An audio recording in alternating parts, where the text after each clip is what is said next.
নমস্কার বন্ধুরা, কেডিটি kitchen and ব্লগে তোমাদেরকে অনেক অনেক স্বাগত এবং অনেক অনেক ভালোবাসা জানিয়ে আমি আজকে একটা ভিডিও শেয়ার করব তোমাদের সাথে। তার জন্য দেখো আমি এখানে এই বাটির মাপ করে 2 বাটি মুড়ি নিয়েছি। মুড়িগুলোকে প্রথমে আমি জল দিয়ে 2-3 বার ধুয়ে নেব। এটা একপাশে আমি সরিয়ে রাখলাম। এবার আমি গ্যাসটা অন করে দেব। 2-3 বার জল পাল্টে কিন্তু ধুয়ে নিতে হবে। একটা প্যান আমি এবার বসিয়ে দেব প্রথমে।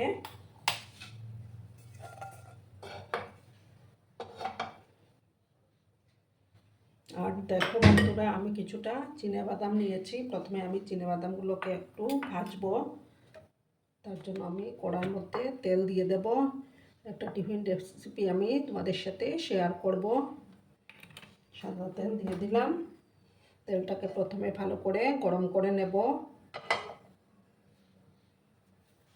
তেলটা গরম হয়ে যাওয়ার পর আমি প্রথমে বাদামগুলো ভাজবো।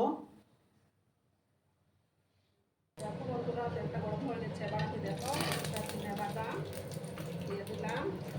বাদামগুলোকে একটু লাল লাল করে ভাজবো।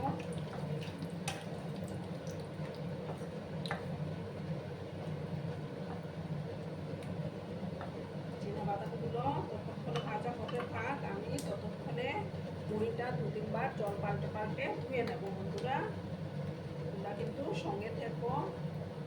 বন্ধুরা আমি 2-3 বার জল পাল্টে পাল্টে মুড়িগুলোকে ধুয়ে নিয়েছি। এইদিকে আমার বাদামগুলো ভাজা কমপ্লিট। এবার আমি বাদামগুলোকে তুলে নেব। বাটির মধ্যে আমি বাদামগুলোকে তুলে নিচ্ছি।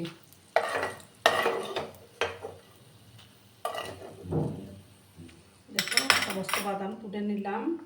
এদিকে দেখো আমি একটা ডিম নিয়েছি, সেই ডিমটা এবার আমি দিয়ে দেব।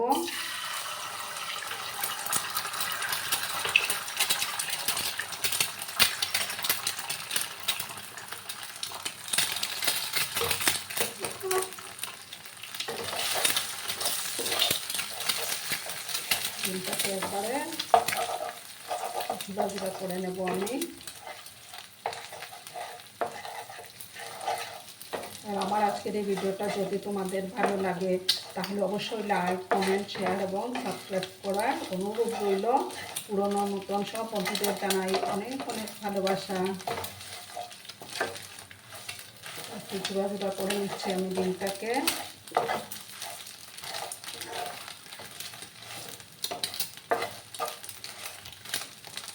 দেখো বন্ধুরা, আবার আমি ডিমটাকে তুলে নেব। একটা বাটির মধ্যে আমি তুলে নিচ্ছি।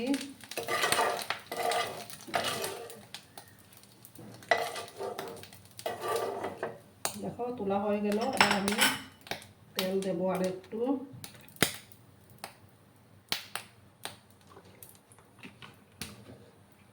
তেল দিলাম আর সামান্য একটু ঘি আমি অ্যাড করে দেব।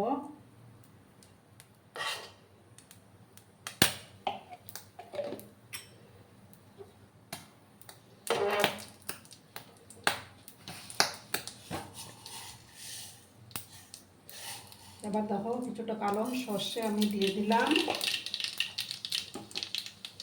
সর্ষেটা যখন ফুটফুট করে ফুটতে শুরু করলো তখন আমি এই যে পেঁয়াজ কুচি দিয়ে দিলাম।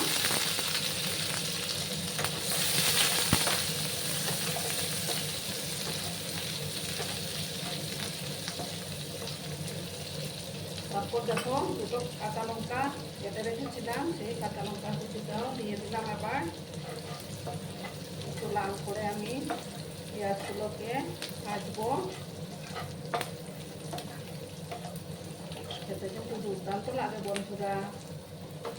ব্রেকফাস্টেও তোমরা এটা বানাতে পারো।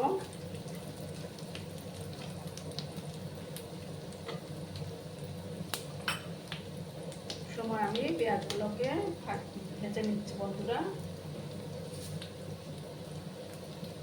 তারপর দেখো বন্ধুরা, একটা টমেটো, ছোটো একটা টমেটো কেটে রেখেছিলাম, সেই টমেটো কুচিটা এবার আমি দিয়ে দিলাম। তোমরা চাইলে আরও অন্য সবজিও অ্যাড করতে পারো।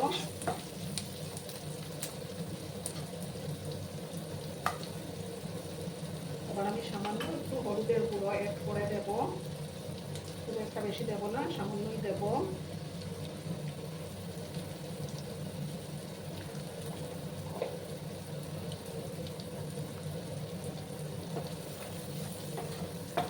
এবার আমি নাড়াচাড়া করে দিলাম।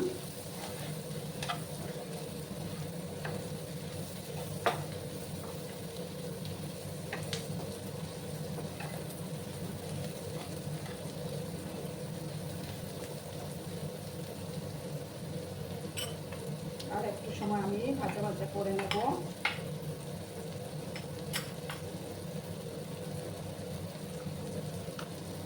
তারপর দেখো আমি কিছুটা নারকেল, তারপর নারকেল টুকরো করা কিছুটা কিশমিশ আমি দিয়ে দিলাম।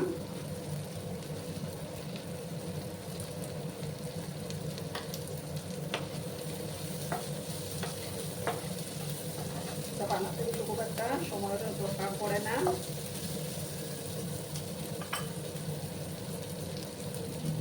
এবার দেখো কিছুটা কারি পাতা আমি দিয়ে দিলাম, কারি পাতাটা আমি শেষে দিলাম। দিয়ে ভালো করে আমি একটু সময় ভাজা ভাজা করে নিচ্ছি।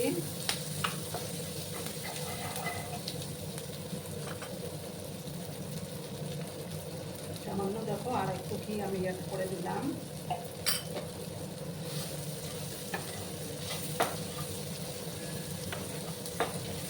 একটু সময় আবার নাড়াচাড়া করলাম আমি। একটু সময় হতে দেবো আমি এটাতে। বন্ধুরা এবার আমি গুড়গুলো দিয়ে দেবো।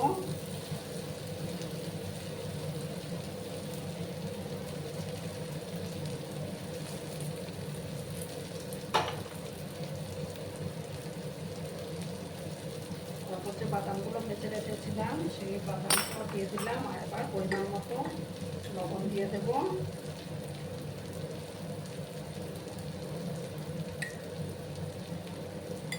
দিয়ে ভালো করে আবার মিক্স করলাম।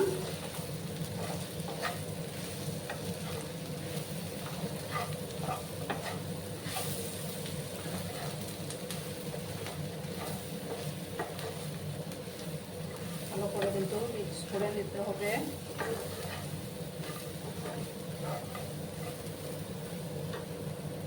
এবার আমি যে ডিমটা ভেজে রেখেছিলাম সেই ডিমটা আবার আমি অ্যাড করে দিলাম।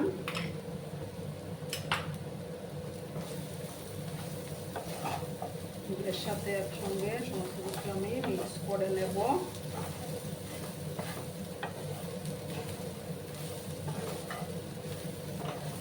দেখো কত সুন্দর লাগছে বন্ধুরা, এটা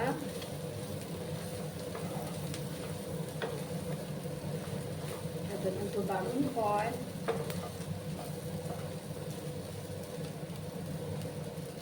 দেখো এবার আমি গ্যাসটা অফ করে দিচ্ছি। অফ করে তারপর আমি একটা ডিশের মধ্যে তোমাদেরকে সার্ভ করে দেখাচ্ছি বন্ধুরা। বন্ধুরা আমি সার্ভ করে দিয়েছি, কেমন হয়েছে অবশ্যই কমেন্ট করে বলো। কিন্তু তোমরা তোমাদের এই সুন্দর সুন্দর কমেন্টগুলো পড়তে আমার কিন্তু দারুণ লাগে। আর এতক্ষণ ধরে আমার ভিডিওটার সাথে পাশে থেকে আমাকে এতটা ভালোবাসা দেওয়ার জন্য তোমাদেরকে আবারও জানাই অনেক অনেক ভালোবাসা এবং অনেক অনেক ধন্যবাদ। ততক্ষণে তোমরা সবাই খুব ভালো থেকো, সুস্থ থেকো, আনন্দে থেকো। আর আমার ভিডিওটার কোনো অংশ যদি তোমাদের একটুকু ভালো লাগে তাহলে অবশ্যই তোমাদের পরিবার পরিজনদের মাঝে শেয়ার করে দেওয়ার অনুরোধ রইল। ততক্ষণে সবাই খুব ভালো থেকো, ধন্যবাদ।